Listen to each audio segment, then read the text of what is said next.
Oh, what do we have here? This one is titled Husband Vlogs Becoming a Killer by Explore With Us. I have two roommates. Okay. One of them is dead, and the other one is in her room and she's still alive, and I ran because I didn't know if he was still in the house. What? I don't want to go without you. Where are you bleeding from? I'm not bleeding. Okay, well, how do you have blood all over you? Do I? Yes, ma'am. I don't care what you did.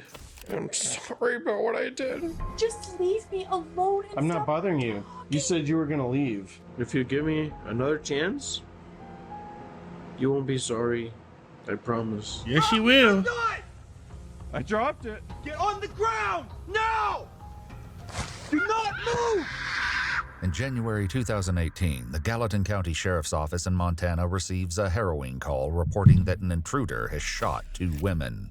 What follows provides a rare glimpse into the mind of a killer, one who documented not only his deteriorating relationship with his wife, but his own downward spiral towards murder. I'm sorry. He vlogged his murder of his wife? I'm sorry. Oh my fucking gosh. I was so angry.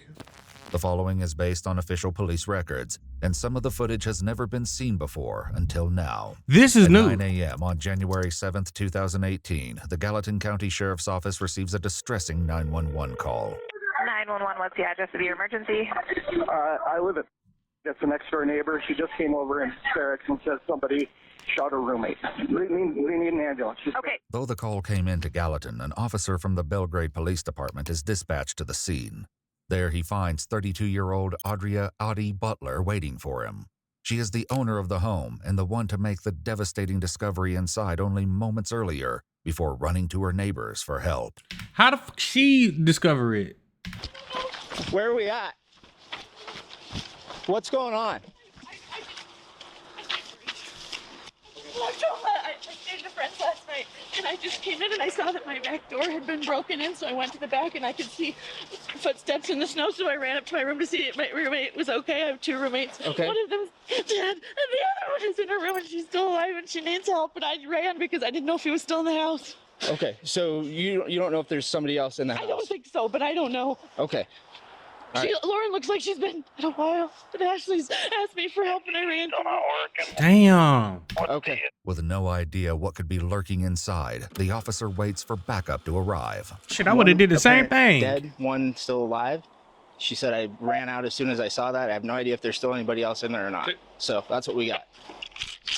Ooh, he got that big bitch. She said this is open. I didn't see any footprints in the snow leading up here. So, you ready? Yep. Belgrade Police! Police department! Anybody inside, come out! We're coming. Belgrade Police, show me your hands! That can't be The doors on the fun. left and right.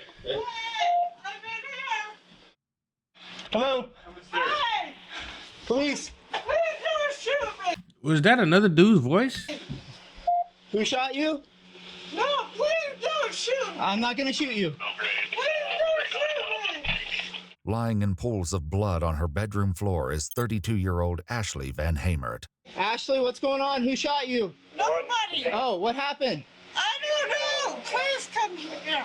Who did? I am the police! I'm the police, right here. Where are you? I'm right here. She can't see? Can you see me? Where are you? I'm right here. Where? Can you see me? No! Can you see anything? No! No? Oh, man. Okay. Don't tell me he attacked a blind person. Please help me! We're gonna help you, okay? Please help me! We've got the medical people coming. Where do you hurt? I don't hurt anywhere! You don't hurt anywhere? No! Where are you bleeding from? I'm not bleeding! Okay, well, how do you have blood all over you? Do I? Yes, ma'am. What the I fuck? don't know why I do. Can you feel me touching your hand? No, I don't feel you touching You don't feel me touching your hand? Okay. Not at all. Okay. It's clear that Ashley is in urgent need of life-saving care, and so the officers decide to carry her down to the ambulance. I don't want to go to the hospital. Well, honey, you gotta go. You got to. You are Bleeding in bad, from somewhere. We got- bad condition. You don't even make sense with your words right now, babe. We gotta figure that out. Yeah, facts. Who's the most senior paramedic? We're not sure. We have no idea. She just keeps looking this way. I don't see any obvious. I'm not gonna go. You don't have a choice. We got to get you up to the hospital. I'm not going. Why is she covered in blood then if she ain't got no damage? While Ashley is being examined inside the home, officers have made a horrific discovery in the room across from hers. I got another person up here. I just want to make sure through you don't touch anything else if we don't have to. Of course.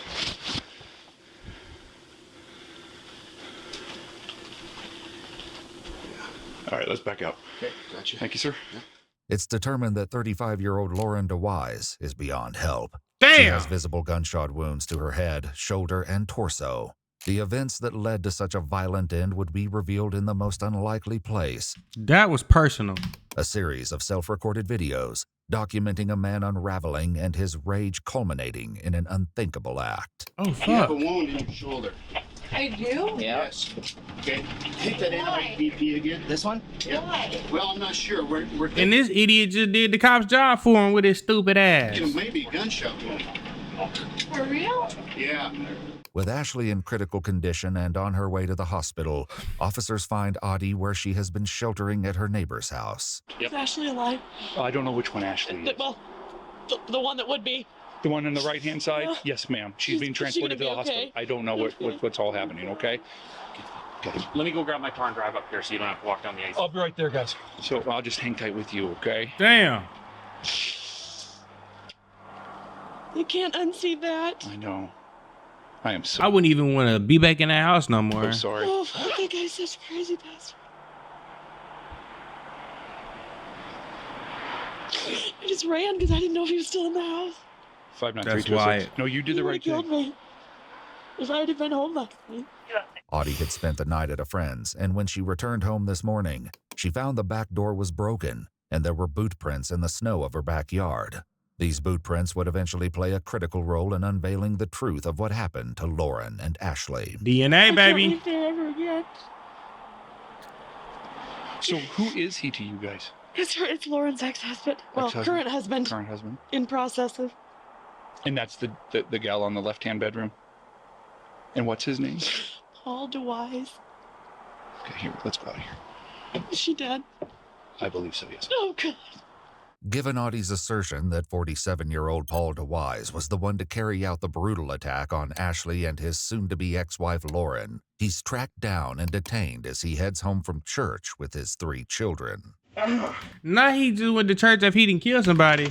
These things are killing me, man. I can't move my hand. They're He's not taken meant into to the be Belgrade comfortable. Police Department for questioning, and his children, who will have their own story to tell, are placed with Child and Family Services. Though Paul was informed he was being detained, he's only been given a few details about what's going on. The investigators have contacted me and asked me to bag your hands. What this means is I'm going to place these paper bags over your hands just to make sure that nothing interferes with your hands. Okay? So I need you to take your jacket off. I have to keep my hands on bags? Yes, sir. Oh, stupid. That's what happens when you murder somebody. Just over a year earlier, in October 2017, Paul and Lauren DeWise had moved to Bozeman, Montana. Little did they know this decision would mark the beginning of the end of their relationship and Lauren's life. Why? In one of his many self-recorded videos, Paul describes what sparked their move. So my wife, she got a job at Rocky Mountain Bank in Plains, and, she's great, and they loved her, and they promoted her to bank manager in Bozeman, even though she had no prior banking experience and she'd only been a teller for a year. There was a couple people on the board that, hired her that were like, yeah, I don't think so. But they were overruled, and she's done an amazing job, and they love her. And she's going higher and higher. And So how could you do this to your kid's mom? I believe she's in leadership Bozeman here. And now she's the #1 bank manager for Rocky Mountain Bank in the whole state. Wow. Nice. Yeah. Doing really good for herself, Yeah. huh? That's awesome. Doing awesome. That's so cool. we're having a lot of fun. That's really We're cool. very happy. And from the outside, the DeWise family appeared perfectly normal and perfectly happy. Yet, as Paul's recordings would eventually reveal, this was all a facade. Under scrutiny, there were signs of something far darker lurking below the surface. My name's Justin. I'm with the Belgrade Police Department. Okay. So you had your hands bagged up all this time. Yeah, what's this about? So basically, Just that we can get things rolling here. What I'm going to do is ask for your permission. I just want to take a couple swabs of your hands to look for some gunshot residue. DNA. Okay. Okay. Is that something you'd be willing to sign off on? Paul's hands are swabbed, and he's read his Miranda rights. What do you do for work? I've been staying home dad for quite a while. Oh, it makes sense now. She wanted to leave his ass because she was the breadwinner and he had nowhere to take care of. Okay. It's the hardest job there It is. makes sense. While Lauren worked full-time, Paul cared for their 4-year-old daughter, affectionately nicknamed Baby. You telling me all you had to do was take care of home, baby? You be having full course meals and back massages and motherfucking bath, your bath water ran before you even came home. To pick up peppers. Where's the pick up peppers? What the fudge? Goo goo baby. Your elbows are so sharp. During the school year, Paul's 2 children from a previous marriage, 17-year-old Natalie and 15-year-old Joe, also lived with them in Montana. And when you say your mom, your stepmom, right? Yeah. Okay. I just We need think to of her clarify. as a mom. Happy birthday to you. Happy birthday to you. Him being a stay-at-home dad tells me everything I need to know about this fucking story already, bro. As a man, I could never. Dear Natalie. I go work at Jack in the Box or something. Birthday to you. Baby decorated with the candles. Thank you. While Paul often captured wholesome and happy family moments, his recordings would take a troubling turn. I'm going through transition right now, though, so. Is that right? Yeah. So. What kind of transition? We're separated. Oh. Yeah. And in fact, she's She leaving your broke ass. supposed to get baby today. So it's been tough. Investigators would dive into the details of Paul and Lauren's separation soon. But for now, they finally address why they've brought Paul in. The reason that I wanted to talk to you is there were some issues that happened over at Lauren's house this morning, and I just kind of wanted to touch base with you to see if you were over there at all, if kind of He definitely was over there. where you were. Look how you looking this at him. morning, that kind of thing. What happened? Well, someone broke into the back door of her place. Is she all right? Well, not really. She isn't. Let's see this fake sobs cry he's finna do. Well, the person that came in ended up shooting her. So. She's dead? Yeah. So. Oh my god. This is news to me. I don't know anything about it. Complete news, complete surprise. They told me when they picked me up they're investigating a homicide. I did not think I just... You'd be a prime suspect. There's some weird stuff's been happening to me since I've been in Bozeman. So I'm like, geez, Yeah. I feel that's cap. I understand this is very difficult. Yeah. And if let's say you think I did it? I didn't do it. We gotta look. Wait. They ain't even say nothing about that though. What the They hell? didn't say you did I it. would never do anything. I'm asking you to give us any information that you can about anything. Guilty. Whether it was you or not. Paul explains that there's no way he can be involved, and he can prove it. He was home all day except for a single occasion. Gosh, it was late. I actually did go out. I went and got a 6-pack of beer around midnight at Town Pump. The detectives don't have to take Paul's They let you get beer that late? word for it. His children, Joe and Natalie, both tell investigators a similar story. So they went on a beer run about midnight. What time did they get back? It didn't take him long. It was probably like 15-20 minutes. Surveillance footage from the Town Pump convenience store shows Paul entering the store to buy beer at 12:34. With his alibi established, Paul launches into a timeline of his deteriorating relationship with Lauren. What he may not realize is that he's also unknowingly narrating his own descent down a dark path. And this is when they talk themselves right to the fucking conviction. Now it started in like July. She's going through like a midlife crisis, and you know. At 32? Oh, how? She's staying gone. She's coming home late and drunk. It was around this time, about 6 months earlier, that Paul began recording his conversations with Lauren. You're constantly going out with other people. You're staying over late. You won't come home when you say you will.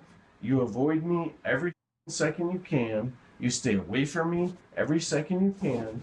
You don't. I wonder why. Did you ask her why? You probably couldn't. She the breadwinner. Y'all not in y'all right position, bro. Come around me at all. You don't even touch me.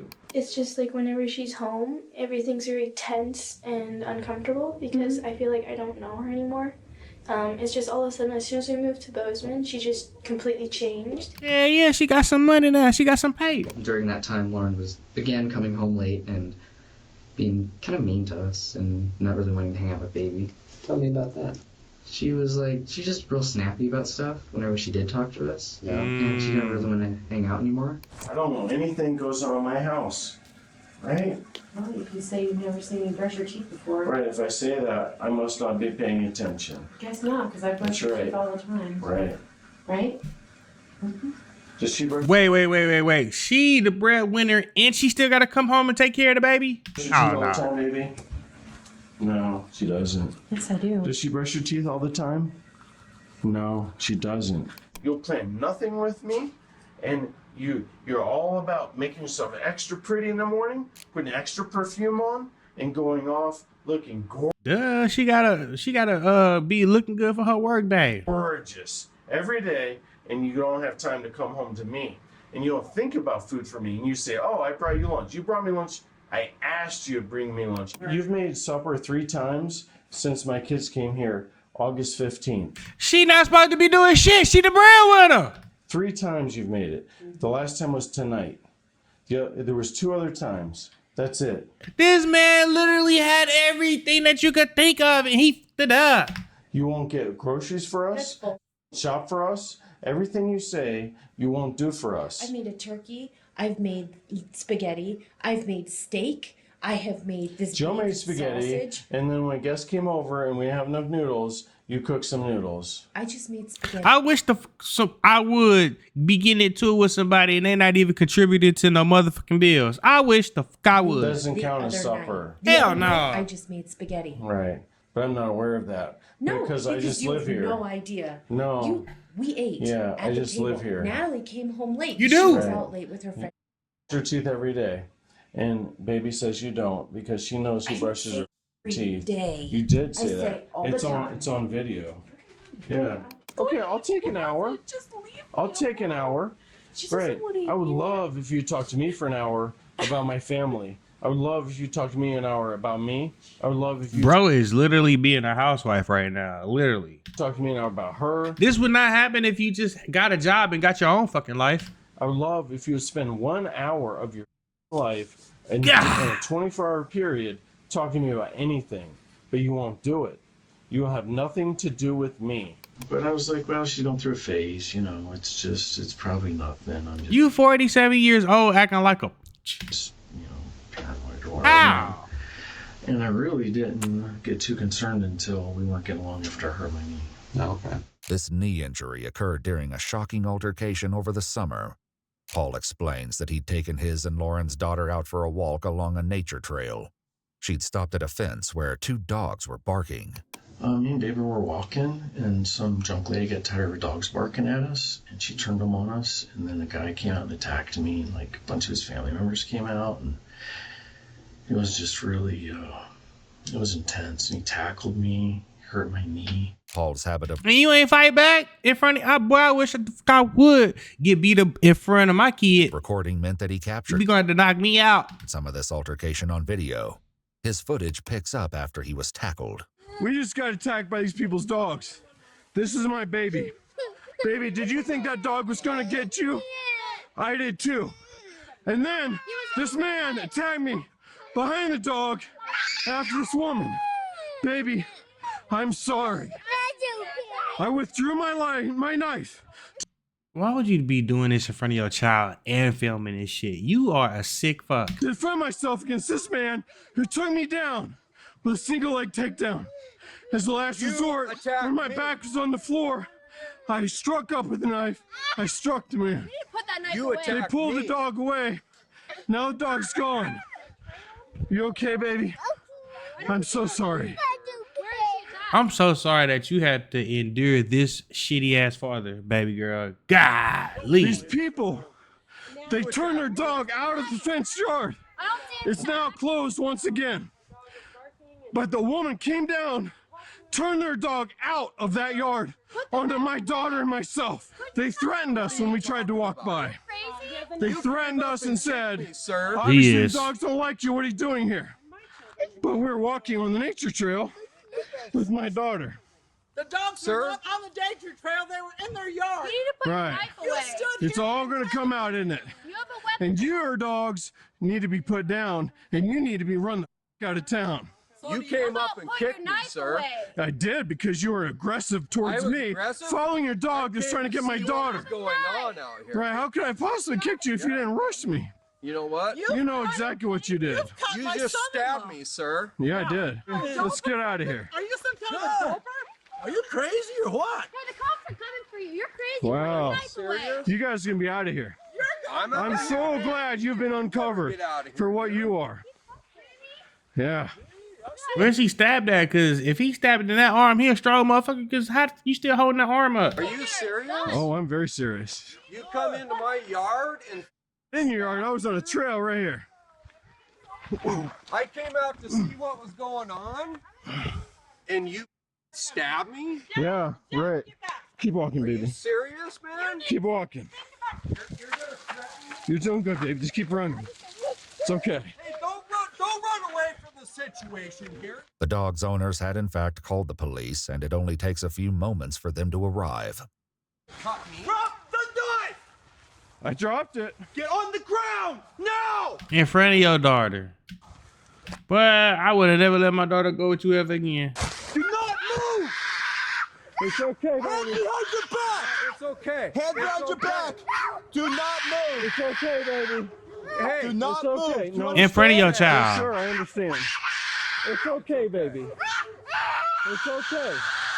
It's okay. Stay back, okay? I got it. I got it. It's Everyone okay. stay back. Paul was handcuffed, giving everyone a moment to calm down. He was soon released, and both Paul and the dog's owner spoke to the police about the incident. So our dogs were barking, and we stood there for about 5 minutes, and we just said, hey, our dogs are kind of barking. Would you mind moving on? And unfortunately, my dog squeezed through the fence, and then he just threw his knife. And that's when that man ran, because I pulled a knife out on the dog, and he thought that I wouldn't use the knife on him to defend myself. And that was a judgment mistake that he made. I'm not thinking like I'm some bad that's gonna, attack somebody. I'm thinking I gotta save my baby. Right. If you wanted to save your baby, why you didn't just keep walking? Why the fuck did you stand there and let the dogs keep barking and let them be annoying? That shit is annoying.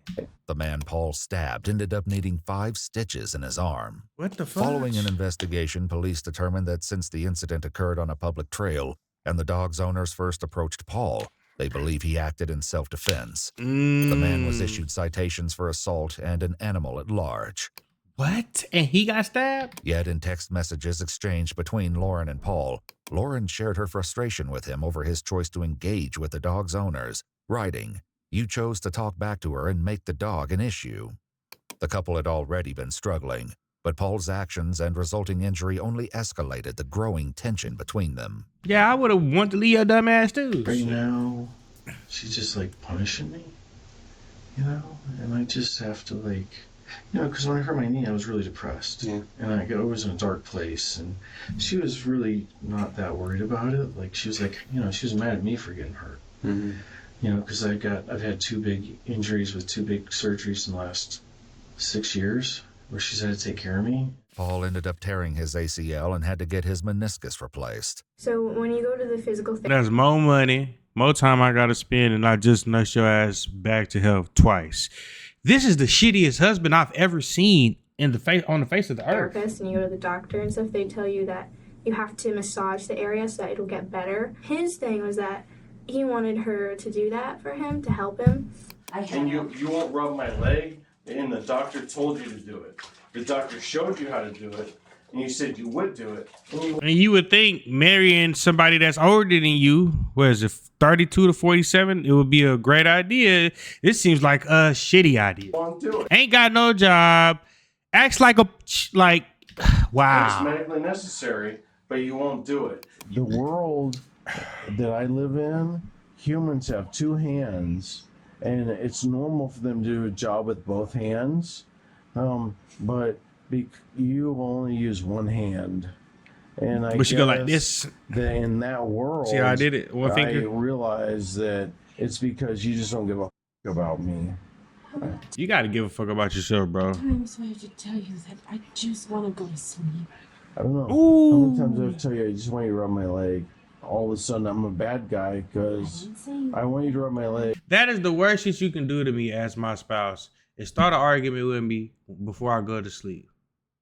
That's the worst. That'll make me be ready to leave your ass. I won't ask you for tonight. Oh my god, will you please lower your voice? You're so loud. I'm sorry I'm so loud. During that time, like, that's when he really needed my mom to be there to support him. And it's weird because that was the time when my mom was, like, never around. Paul's knee wasn't the only source of stress on the couple. Another came in the form of a second strange incident. Though he had been renting an Airbnb room out of the couple's home, this had recently come to a dramatic end following an altercation with a guest. I had an incident, and Lauren was drunk. There was a guy at my house that was cutting safe deposit box keys because he had a book. It was like a treasure book that, this guy buried $1 million somewhere. Supposedly they were put in a chest somewhere, and he was convinced it was in a local bank. Okay. I don't remember what bank. And then she got out her bank keys, and she's showing him the keys. And I kept telling her, stop talking to this guy. She could lose her job. Mm-hmm. That guy got in my face and got aggressive with me, and he told the police that pointed a gun in his face, which I didn't do. But he told Airbnb that as well. Both Paul and Lauren provided statements to Airbnb to try and explain their side of the story. Paul is definitely the problem in this relationship. Dave got up off the couch to confront Paul about it, told him that he was being dumb and called him an idiot. And Paul went into the bedroom and then came back out with a weapon to defend himself and his family against this person that we don't know. It's very upsetting. I keep having flashes in my head of his face. I mean, Paul. Here. Did I say Dave or what Paul? I did with the pistol when I came out? He just had it right here behind his back like this. He didn't point it in anyone's face. He just had it to defend himself in case. The same pistol that he would have used to kill you. That's crazy. Dave decided to come at him. He had it to protect our family. I'm not an unstable person or, I don't know. That laugh is cringe. This guy, he's not right. Did you feel like I was threatened by Dave? Yes, Paul felt that he was threatened by Dave. Did you feel like I was threatened by Dave? Yes, Paul. Why does it sound like he's coaching her to answer certain questions the way he wants her to answer them, so it can sound like he didn't do nothing wrong? Yes, I felt very freaking narcissistic. Paul felt he was threatened by Dave. So. Did you think I was threatened? Yes, I did. He stood up and confronted you, took 2 steps forward. Regardless of their attempt to explain the situation, their Airbnb was canceled. This incident did nothing to quell the growing strain in the DeWise home. Shaking my head. Worse after the kids got here in August, so I'd say by September, started getting bad. You go shopping for clothes, and I'm wearing rags. Get you a job, motherfucker. You get me? No. But look at what I buy. I bought the table. I bought the play set. I bought the scales, the popcorn maker, the microwave. I got the stand from. Bought the pepper mill. I bought the spices, the mixer, the jar. You a stay-at-home dad? That's your job, motherfucker. I've bought almost everything. You look around, I have bought almost everything. Went to Big Sky to buy that table, and yet I wear rags. I need shoes for years. What do you buy me? Nothing, because you don't give a about me. And I'm the bad guy. My mama told me always, don't worry about what somebody can do for you. You worry about what you could do for yourself.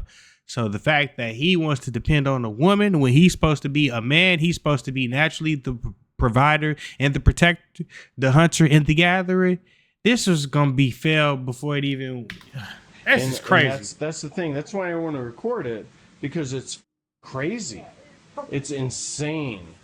And the only way anybody would believe it is to see the video, because you are so good at conning everybody. You're so sweet and so kind to everybody except for me and your house where you're comfortable.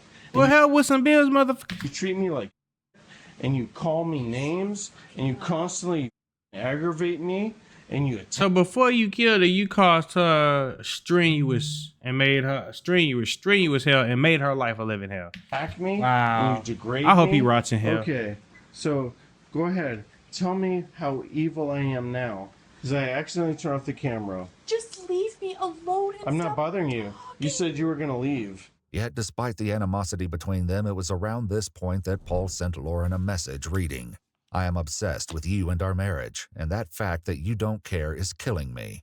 I really appreciate that you said to our daughter that I don't care about her and that I would consistently hurt her feelings. I really appreciate the fact that you involved our daughter in our discussion. Yeah, I don't give a fuck how much I hate my baby mama.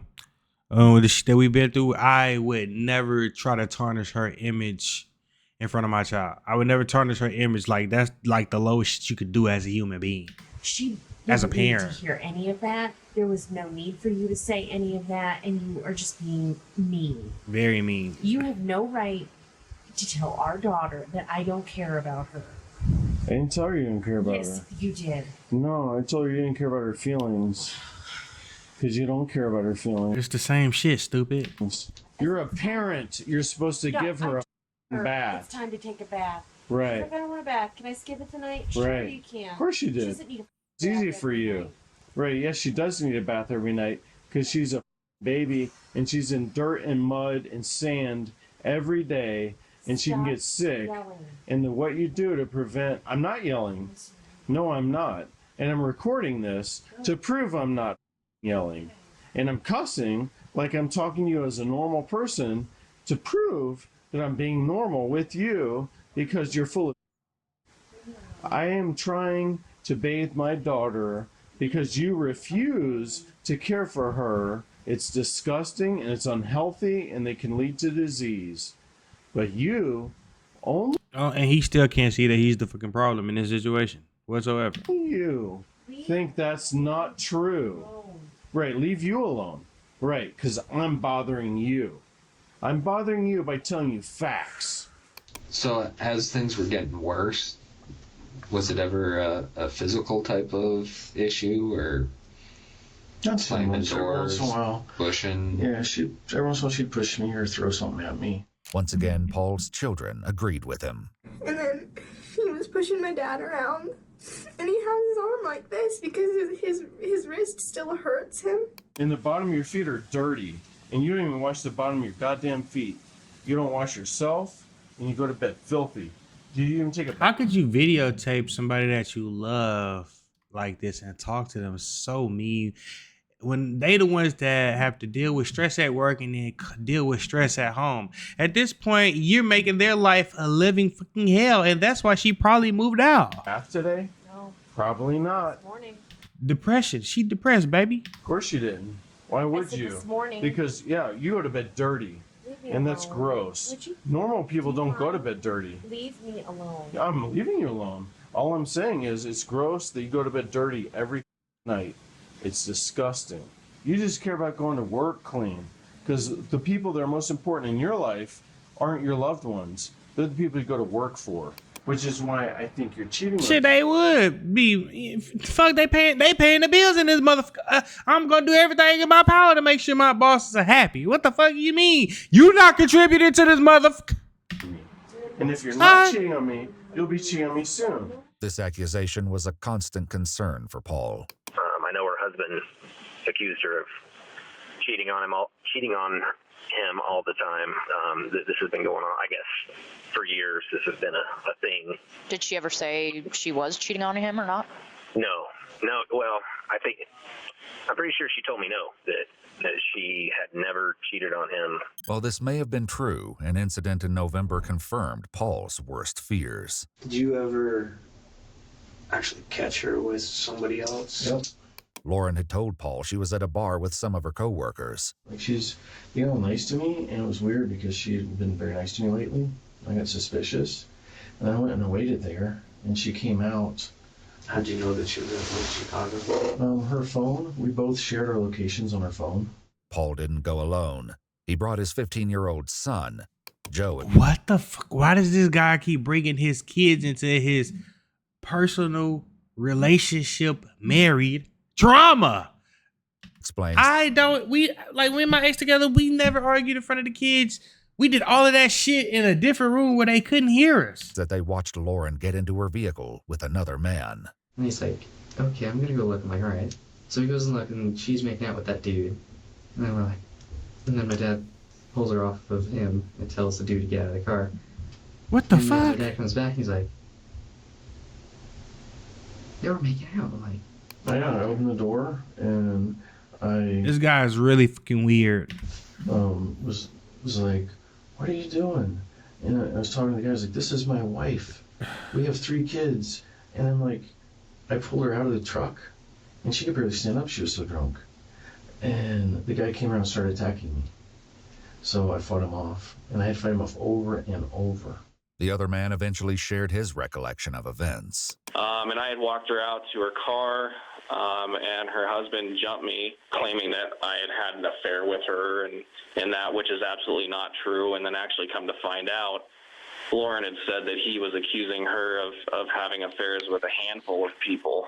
Did you and Lauren ever do anything So he was basically calling her the neighborhood hoe. physically together? No, we did not. Did you guys ever kiss? No. Did you guys ever have? No. Despite this altercation, the man declined to press charges against Paul.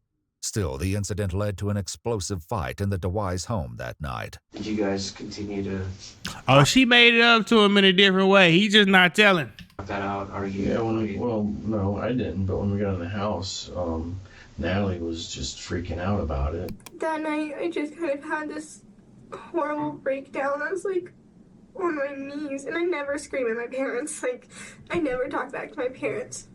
And, I'm yelling at her. I'm like, how could you do that? Once again, Paul recorded this intense interaction. Tell me to stop, Joe! Using your kids as a form to get back at your wife gotta be some low down dirty shit. Tell me to stop hitting you! How easy is that? He told me to stop. Did you stop kissing her? No! He wouldn't have been there! You would have kept going!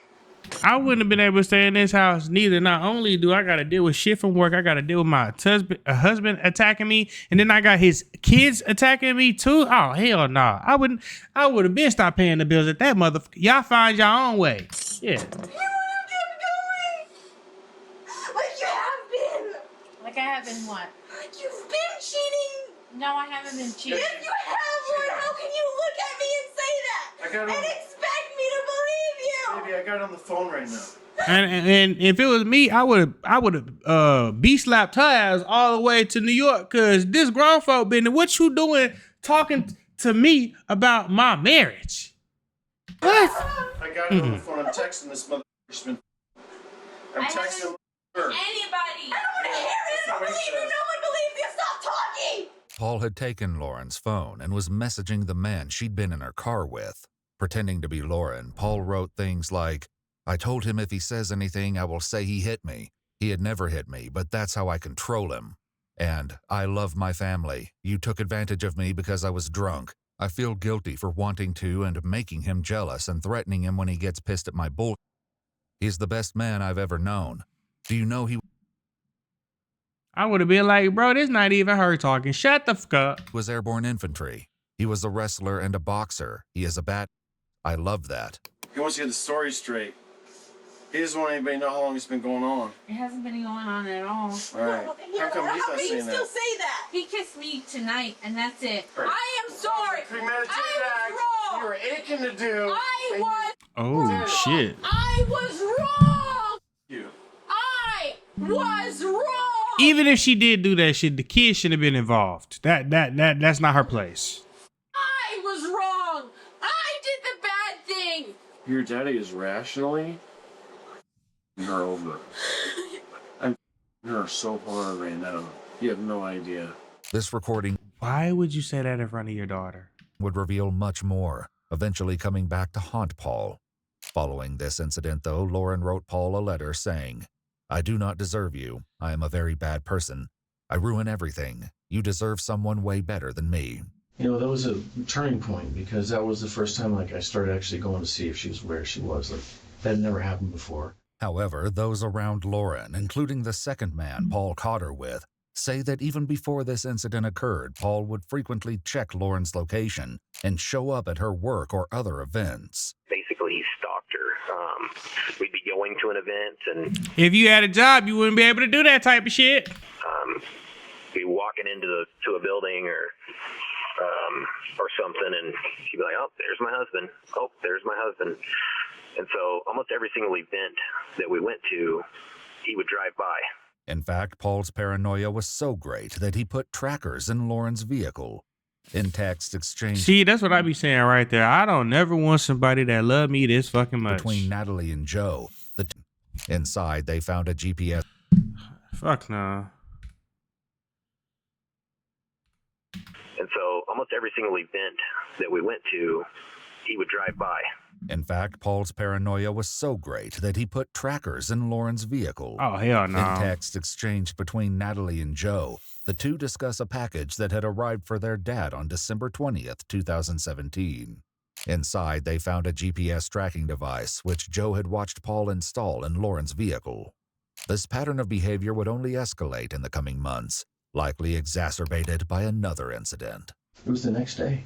I caught her in the car with one guy, and then I caught her right here in the parking lot with another guy. Paul again brought his 15-year-old son with him, who recorded part of the confrontation. This guy here is a fucking asshole. You're scared. I understand you hurt, bro, but putting your kids in your is not the way to go about it. So, there's another good-looking man. Paul also recorded a short video of Lauren that evening. It was an accident. I'm sorry. This time, Paul's rage leaked out of the home and into the eye of the public, as Audie, Lauren's friend and roommate, told investigators. We put a post on Secret Bozeman, like Ask Bozeman or whatever, the thing that has like 10,000 members. Mm-hmm. And I mean like 4 paragraphs, and this is a picture of my wife. In the Facebook post, Paul wrote that he had caught Lauren with 2 different men, and that when he asked her to move out, she didn't shed a tear, and that she is the best liar he has. I wouldn't have shed no tear neither. You're not being a man, right? Let's talk about that. I know the marriage vows say for better or for worse, right? But you're literally not being a man. You don't have a job. You complain about cooking when your bitch ass now don't even work. I shouldn't have to lift the finger to cook, clean, or do any of that, right? Then you start these confrontations, you keep getting hurt, I keep having to take care of you, on top of taking care of kids, on top of taking care of a household, on top of being the only breadwinner, on top of having to pay these goddamn insurance premiums that you keep fucking, like, come on, bro. Like, it's only so much that you can put a person through before they say, this, I want to find somebody else. Like, come on, bro. It's ever known. Come on now. Mid-November, Lauren asked to move into Audie's house, where Ashley was also renting a room, leaving Natalie, Joe, and baby with Paul. She had no idea the devastation that this choice would bring. While interviews are taking place, Ashley was flown to the University of Colorado Medical Center in Aurora, where it was reported that her condition was bleak. Damn. With Ashley's survival unclear, Audie discusses the night Lauren first moved in. The next morning, she had like 37 messages from him. And some of them were like, I'm banging on your door. Why don't you open this door? I'm like, this is my house, Lauren. Like, you have to get a restraining order. This is not safe. This is not okay. And she said, whatever, don't ever come back here. And I wouldn't even gave him the address to where I was at, but I forgot he got the location to her phone. She was very against getting any sort of law enforcement involved because she's terrified. How'd things go between November 16th and now? It was up and down. It was like basically like at first I was angry and I was like glad she was gone, and then Why would you be glad? How the fuck the bills gonna get paid? Then as I thought about it, it was very upsetting, and I was like very upset. And I'd send her a lot of pathetic texts and stuff. If Paul had been struggling prior to Lauren moving out, the separation sent him spiraling. I'm driving and I'm crying. I don't want to Yeah, this makes you look like a bitch. go Sorry. without you. I don't care what you did. I'm sorry about what I did. Just please come home. And I love you. It just got worse. Pathetic. Like she didn't care about us anymore. I wouldn't have moved back into that house now. Hell no. Fuck no. You and the kids are attacking me? No. No. And my dad, he was hurt and he didn't understand. And he got depressed and it's like they were married for 11 years. Their marriage was perfect. She's very lucky to have 11 years? Hold on. So he met her, if she 47, if he 47, she's 32, and they've been married for 11 years. Damn. He was what? 36 messing with a 20-year-old? Is my math mathing? Hold on. What the fuck? I'm We got sorry. hell no. Sorry. I was so angry. 21. She was 21. We have a family. We have a family. Please don't. Paul also sent Lauren videos of the children. How do you feel like about what happened? Sir, why wasn't you dating somebody your age? That's damn near pedophilia. But legal pedophilia. I'm upset. I'm mad. I Cause you 36 and she was 21? don't understand. It's overwhelming. Like, it makes me mad and angry and sad. What does? Like Mommy does. Oh. Yeah, because she doesn't love He's literally turning her kids against her. us anymore. Like you, me, Joe, and Natalie. I have a new perspective now. You can, make dinner late or She not supposed to be making dinner at all, bro. That's your job. You ain't got no fucking job. can not want to talk to me, or you can make baby cry, or I don't know, all the little tiny stupid that I would be. Nah, you done ran her away, bro. About. You done ran her out. I'm sorry, I wasn't more understanding. I think he texts her craziness every day. Every day. Yeah, I'm looking at myself as I talk to you. I don't look very attractive anymore. I don't blame you for not being attracted to me. Good night, Lauren. I hope you sleep well. And maybe you can go with me tomorrow for breakfast, lunch, or dinner, or whatever you want. Good night. He still ain't getting the fucking memo, is he? Though Lauren had already stopped sharing her location with Paul, he still continued to try and find her. On December 2nd at 3:29 a.m., a location services event was recorded on Paul's phone where he conducted a GPS fix from Apple Maps with the description, Lauren DeWise. No GPS position was recorded during this event. What the fuck? How do you even do that? Even without her exact location, Paul still found her. In one video, he recorded the moment he spotted Lauren's vehicle in the distance. Well, it's pretty bad when you're driving drunk on the highway. I'm assuming he's wasted. There it is. See, that's my truck. I don't know if you can see it right there. It's the headlights. That's the top. What? Well, hope you go to jail. He's got pictures of the phone. It looks like he was stalking. He was definitely stalking her. Keeping an eye on Lauren, I guess.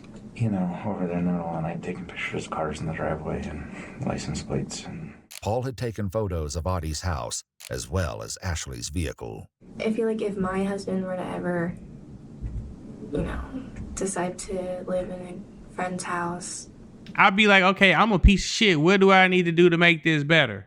like, I don't know where he is. I'd be worried, so I don't really see No, anything that's not like my this. thoughts. Paul's stalking also extended beyond Lauren.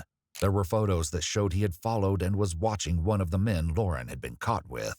Paul also had screenshots of a GPS tracking unit near Audie's house, and his internet search history included multiple instances of him looking up Lauren DeWise and Audie, as well as How Should I Have Picked Up My Dentist Receptionist, 20 Ways to Make Your Wife Fall in Love with You, Monksbane, and Revenge Laws.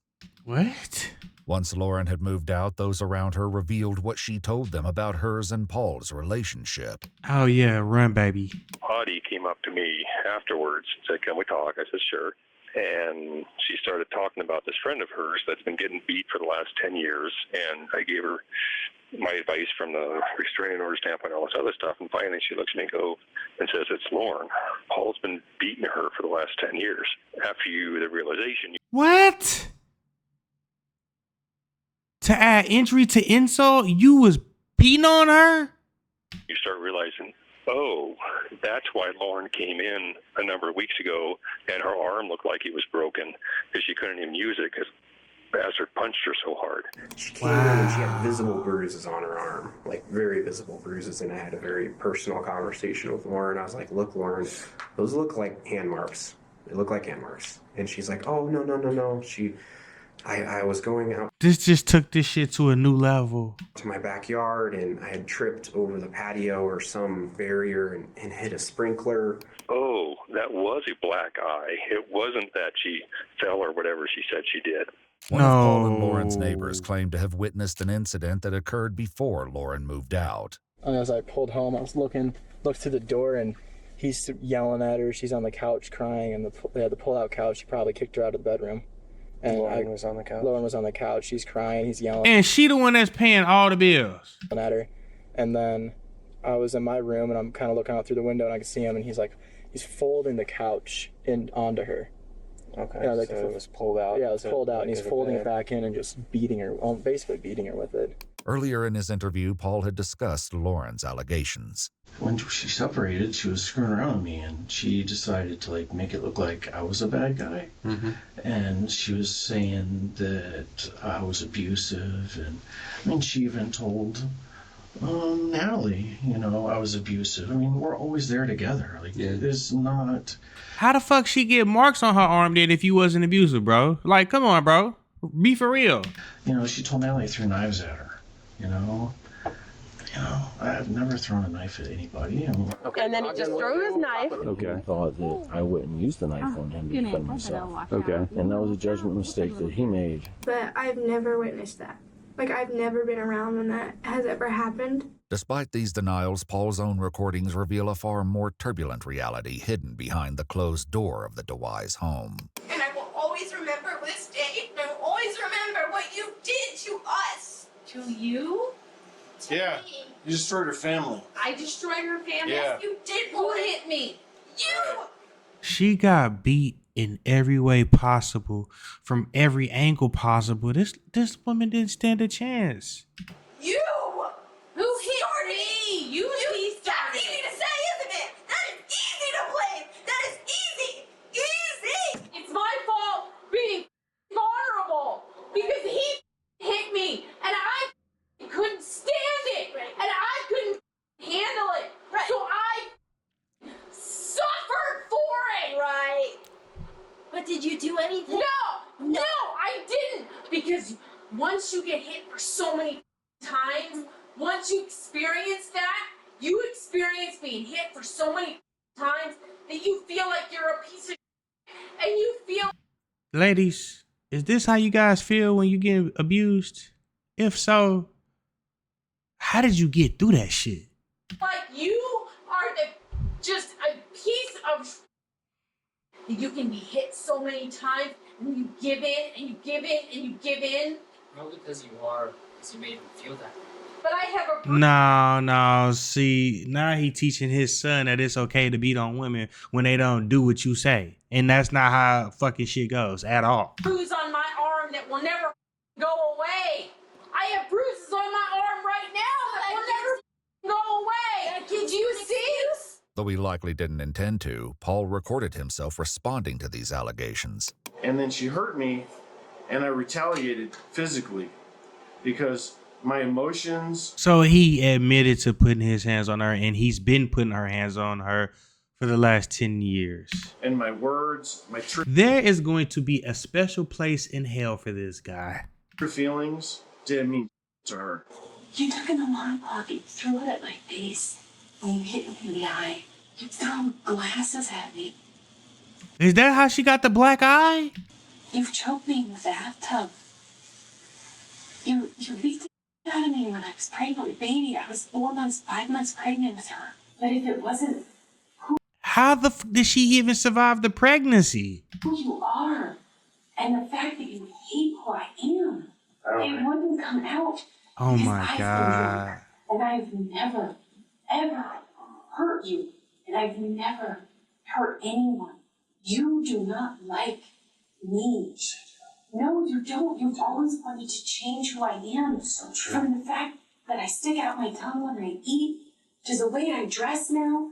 This isn't the only time these recordings would catch far more than Paul anticipated. And, you know, to get attacked for you just being yourself and that's got to be the worst fucking feeling in the world. However, especially from somebody that you love. Future revelations would be even more damning.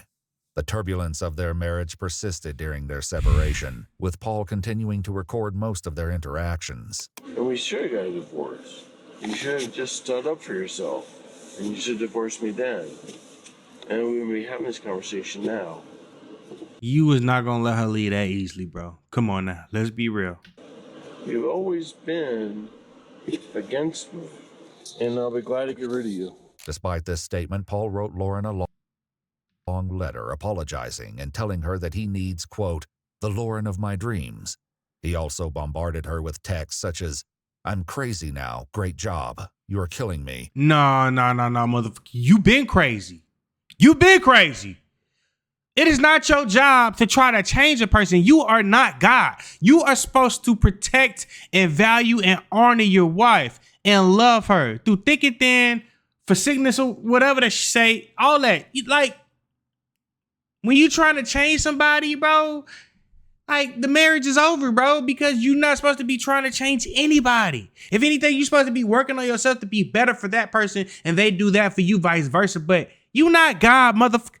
You don't change people. You don't create people. And you have pushed me over the edge.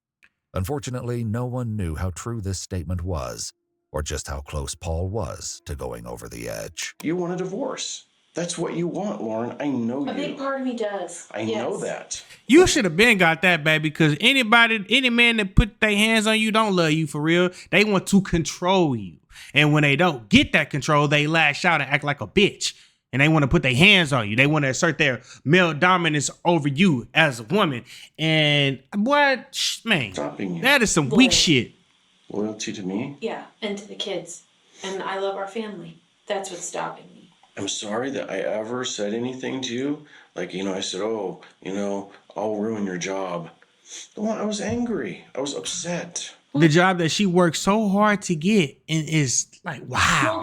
You literally could be sleeping with the enemy and don't even fucking know it. But she knew it in this instance. She just was too scared to get away from this situation, especially with him stalking her and shit. Of course. I'll try. I'll try again. I'll try again. I hate you, but I love you. Perhaps it was this hope that Lauren would eventually try again, which kept the full magnitude of Paul's rage in check. It seemed like we were getting better. I mean, literally, she was excited about that Christmas. separation was kind of working. It seemed like it. I mean, she would tell me, she might come back, but not right now. She's not ready.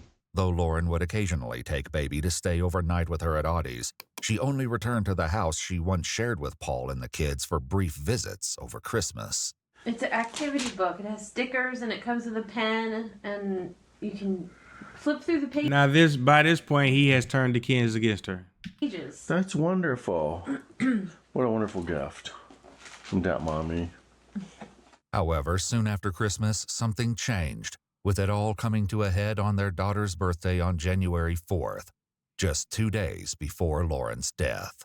She was upset at me because I was like, why don't you just come back, And she's like, we're going to talk about it Sunday. And I'm like, is it bad news? I mean, why don't you just tell me now? You've been beating on her. Why the fuck would she want to come back to that? You know? She's like, I'm not coming back. I'm like, you're not coming back? And she's like, not right now. Though he doesn't admit it, his children reveal that what Lauren actually said was far more unsettling for Paul. She's like, it's never good enough for you, okay? I'm never coming back. Stops. Just stopped right there. She's saying that I'll never come back and, you know, I'm gonna have my new life and I'm gonna be successful. And My dad was just like, will you please come back? She's like, no. And she left. but she's like, I don't need anything from you. It seems that Lauren had made a plan, one that finally tipped Paul over the edge. She had finally said on Thursday, I'm done, I'm calling. So we were gonna go see a divorce attorney together. I told her I would go with her this week. For Paul, it was more than a relationship ending, but an obsession turning deadly. And that's why I say, please don't love me this much. Because if I gotta kill you for you trying to kill me, I'm gonna get you the fuck out of here. You know what I'm saying? Like, just when it's all said and done, baby, let's just leave each other alone. It shouldn't have to get to this, but if you coming to take my life and I gotta defend myself, oh yeah, it's on. Yet to detectives, Paul insists that he had come to terms with Lauren's plans to move on. Yeah, see, and that's my thing too. Another thing is, if somebody want to leave me, baby, leave, do your thing. Shit, thank you for telling me. I'd rather you be honest with me and tell me you don't want to be with me no more versus you staying with me and dragging me on. Because even if you like string me on and you don't really want to be with me, you just don't want me to have nobody else, I'll be okay with that as long as one day you say, hey, I don't want to be with you. It don't matter where you gather it up. Just gather the shit up at some point. Except the fact that we were splitting up. That's what happened. I started accepting it. I was like, okay, this is the way it is, you know? Though the detectives know there is almost certainly more to the story, Paul has had enough. I feel like you guys are holding me hostage. You got my kids hostage. Nah, you holding yourself hostage, buddy. Because I don't know where my kids are. And you won't tell me, and I don't appreciate it. I wish you would not do that. I understand that. Like I said, you are not under arrest and you're free to go. Paul's informed that the investigators will be conducting a forensic search of his house and car, and his children would not be returned to him yet. Instead, they would stay in the temporary custody of Child and Family Services. I bet. Let me ask you this question. You just said, I know you guys think my dad killed my mom. Like, it's What do you not, it's think? obvious. No, he didn't do it. I know he didn't do it. With his alibi being backed up by both Joe and Natalie, Of course. Paul was released and his phone returned to him. Following his interrogation, Paul texted Joe, writing, "We all really need to talk when you come home. Something bad happened and the police think I did it. I didn't do it." Joe replied, "What? That's crazy. You would never." At the University of Colorado Medical Center, Ashley If he would have replied any type of way, he probably would have took out his son too. was fighting for her life. She had 2 gunshot wounds to her back, one a grazing wound and the other lodged in her chest cavity. She also had a wound to her right elbow. Along with her other injuries, Ashley had a gunshot wound to the back of her head, Damn. and the bullet lodged in her brain. Damn. She had also sustained a through-and-through perforating gunshot wound to her How right many gunshots did she take? 1, 2, 3. The 4th was in the back of the head. shoulder, and it was believed that the bullet was lodged in her carotid. Surgeons surmised that if the bullet had not miraculously acted as a plug, Ashley would have died from exsanguination prior to Audie finding her. What is exsanguination? With so many devastating injuries, it was unclear if she would survive. I don't think she's gonna survive this, y'all. What y'all think? Yeah, I mean, she's got a long recovery ahead of her at least. I mean, It wasn't long before investigators once again contacted Paul. Hello. Hey, Paul. How are you? Hanging in there? Doing the best I can. Yeah, hanging in there. So have you guys come up with anything besides me at this point, or am I still it? You can just come down. I just want to visit with you, and Well, no, I'm saying, have you come up with any suspects besides me at this point, or am I still it? well, we could talk about that when you come down. You know, my wife is gone. You killed My her. kids are gone. My house is gone. My car is gone. I have no access to any resources, any of my belongings. I have nothing. Yeah, I understand that. I don't. I hope they cut off his money too, so he can't flee. My wife wouldn't approve of any of that either. I don't think she would approve of you killing her neither. You know, so I want to talk to a lawyer. I'm not helping any the investigation because I didn't do anything. And you're just investigating me. Following Paul's refusal, Joe was asked to come in for a second interview. This time he was joined by his biological mother. As it would turn out, Joe held the key to revealing the true extent of Paul's depravity. Just tell the truth. Mom asked us something. No matter what Joe claims, the investigators already know he hasn't been honest so far. Joe, I'm going to tell you the truth. Your prints, your shoe prints, those boot prints, you and I both know the boot prints. Wait, the fucking son did it? No! They're both places. Boot prints found outside Audie's house matched prints found at Paul's house exactly. Investigators didn't find the boots they were looking for, but Paul's habit of documenting everything had already given them photos of Joe wearing boots that matched both sets of prints. They also matched photos of Paul's boots to a second pair of prints. No fucking way, bro! Prints at Audie's. I think you were involved. Come on, son. Help me understand why you were there. He used his son to do this? Under the mounting pressure, Joe finally cracks. How long have you been planning it? You don't think he was planning it? Think he just did it out of the blue? So he used his son's boots to make it seem like his son did it? Why that night? Edward may have been an indication of what was to come. Paul's Netflix showed that on the evening of January 6th, 4 episodes of the show Murderous Affairs had been watched. Though this may not have helped his mental state, it seems messages exchanged between Paul and Lauren were the final tipping point. Paul texted Lauren asking, "Are we still meeting tomorrow?" And she replied, "What for?" Paul wrote back, "Do you still want to go to church with us tomorrow? Let me know whenever. I love you more than words can express. I love you so much and will do anything to help you." No, Was he bro. extra hurt that night? Just in his chair, he was silent than usual. After a few more messages from Paul, Lauren finally replied at 10:58 p.m. "No thank you. I would not like to go." This message may have been the final straw for Paul and the catalyst which brought him to the conclusion of his murderous downward spiral. He's gone. Come with me now. I said, where are we going? He's like, don't need him. I said, where are we going? He's like, get in the car. Why? He's like, get in the car. Joe says Paul told him to leave his phone at home and that he got a bad feeling when he realized they were approaching Audie's house.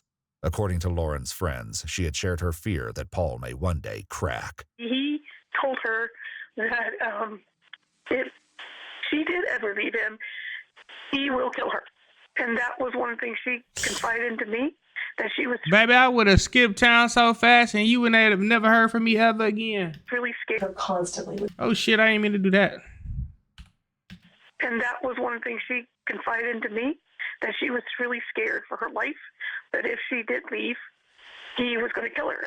He threatened her constantly when they were married. He has held a gun to her. He has threatened to kill her.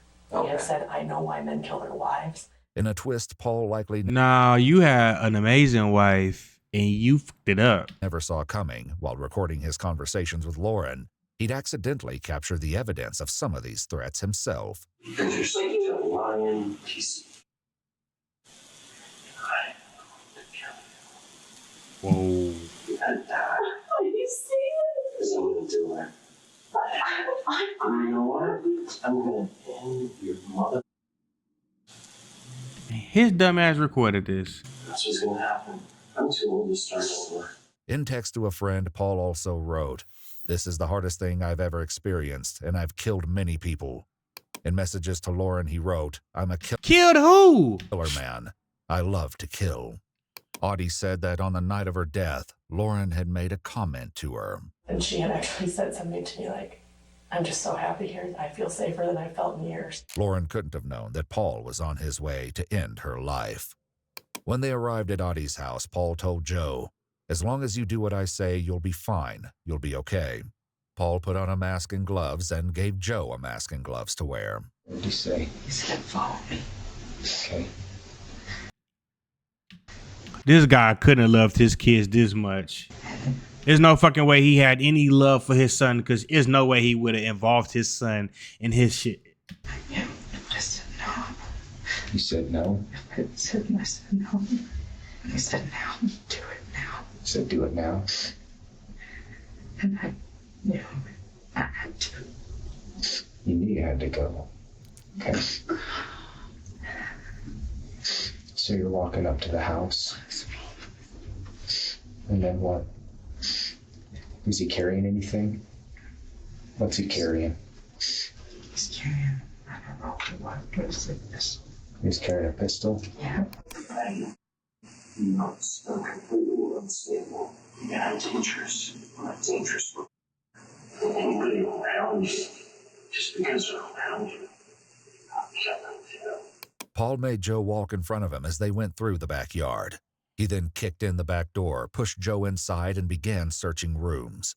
Audie later reported that she'd found her bedroom door open after leaving it closed, indicating that whoever had been in the home was looking for her. What do you know about Audrey? I know that I don't like her. Yeah. I know that she's a bad influence. No, you do the right thing. Me. If I already been home, Look at God. No, I mean, not to say that God was in this situation, but man. Joe tells He was the looking detective for her that he ass. waited downstairs while Paul went up to the bedrooms. Could you hear him? Yes. What'd you hear? When Paul entered Lauren's room, Joe heard her gasp, and then Paul shot her multiple times. I just need you to love me. I need love desperately. I've never been like this. I need you to love me.